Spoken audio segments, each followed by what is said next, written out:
Dua qılamdıq, davamı. Abduri Abduvali Ayub. Yaqında bir do'stimizning dadisi tutilganlik xabar tarqaldi. Xabarning ostiga tushgan inkaslarga qarsam, ta'sirli go'zal duolar bilan to'libdi. Bir-biridan suyumlik tasallilar xabarning ostiga marjondek tizilib ketibdi. Bir odammo qandoq qilamiz, nima tadbir qilamiz, sizga nima qilib berayli degan bir jumlanimi deb tashlamabdi.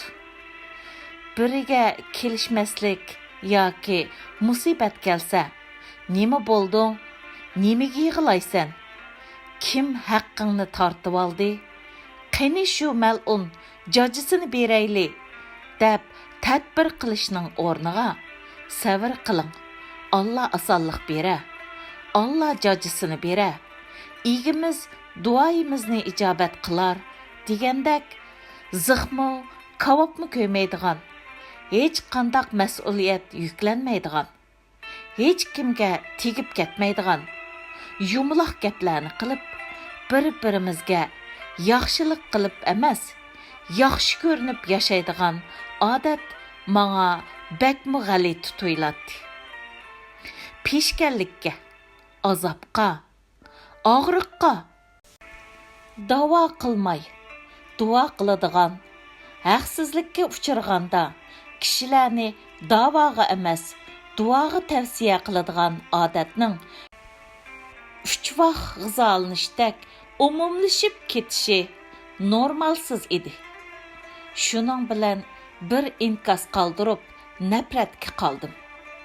Men Uyg'urda bir odam og'rib qolsa, sabab qilmay duo qiladigan va ulamo izlab duo qildiradigan, shu sababdan maxsus duoxon deyiladigan parazit qurtlar shakllangan ahvolimizdan norozi edim.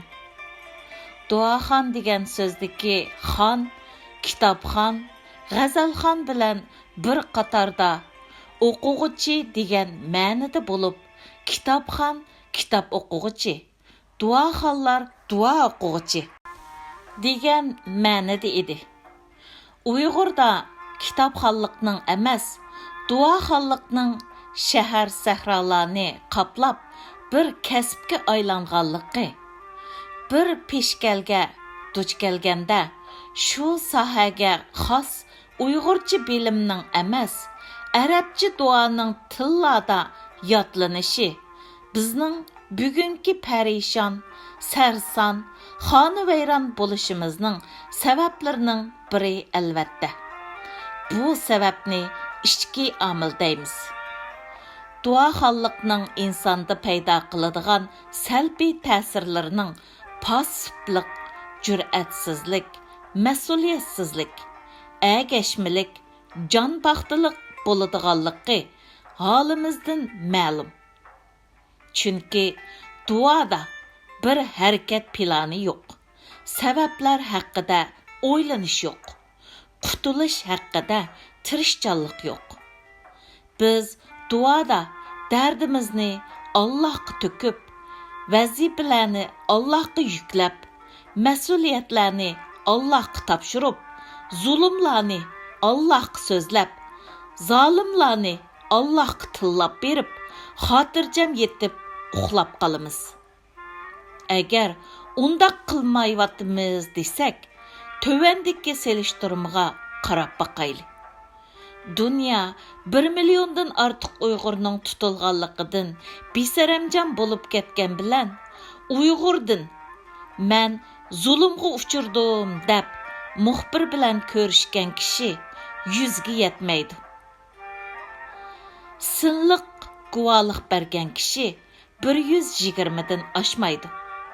Ammo Kanadaga ketaman deb 100 ko'zini yo'gab, qora ko'zoynak taqab, o'chratib turgan kishi 4000 dan oshidi. Menga shu 4000 kishi duo qilib, faqat shu 100dak kishi da'vo qilayotgandek tuyuladi. Eng xatarlik yeri biz sabab qilmay, qilinayotgan duoxonlikni darsxonalarda o'rgatyapmiz.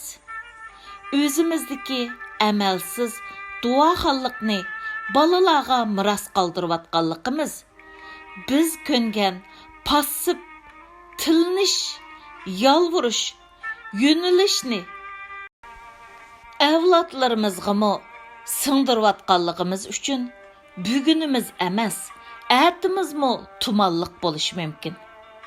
2016-yili Ramazon bo'yicha bir Qur'on kursida duo qildik. Xitoyning zulm, sitamlardan qutqizish haqida yüzdak sabini yig'ib, har kuni Allohga elindik. Xitoyning yo'qolishini tilab, yig'lab chiqdik. Ammo 2018-yili shu sabilarning ba'zilari tirik yetimlarga aylandi. Ota-onalari vatanga ketib kelolmadi. Biz sabilarga nimani o'rgatdik? Xitoyga badduo qilishni. Ammo 2 yildan keyin natija nima bo'ldi? Aqli joyida hamma odamga oydin. İnsan anlaganga emas, ko'rganga qoyil bo'ladi. Bizning amalsiz, sababsiz, tadbirsiz qilgan duolarimiz bilan madrasadagi bolalarni dindor qildikmi? Allohga yaqin qildikmi? Ularning e'tiqodini kuchlantirdikmi?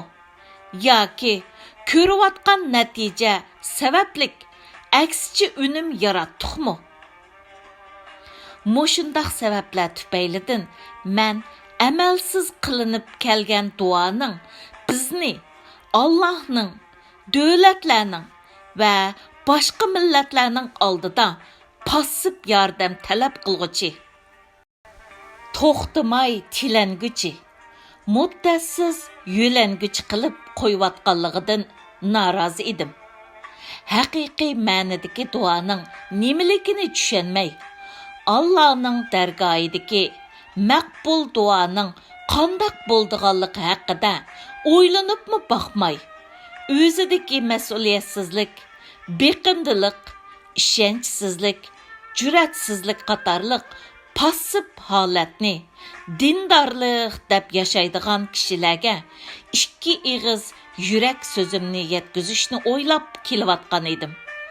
Şoňa mən dostimizni Xitoy tutqan mahbus dadısıga bir tadbir qilmay, sabab to'g'risida o'ylanibmi baxmay, Allohga topshirganimizni qabul qilolmay, shu haqda inkas yezib tashlabdiman. Manga kelgan javob fitnaga sabab bo'ladigan gaplarni jiq qiladikansiz shaklida bo'ldi. Afsus, dostimizga Allohga duolar qilmay, Allah bergan jinimizni pido qilayli, sabab qilayli, tavakkul qilayli deginim ig'ir kepti.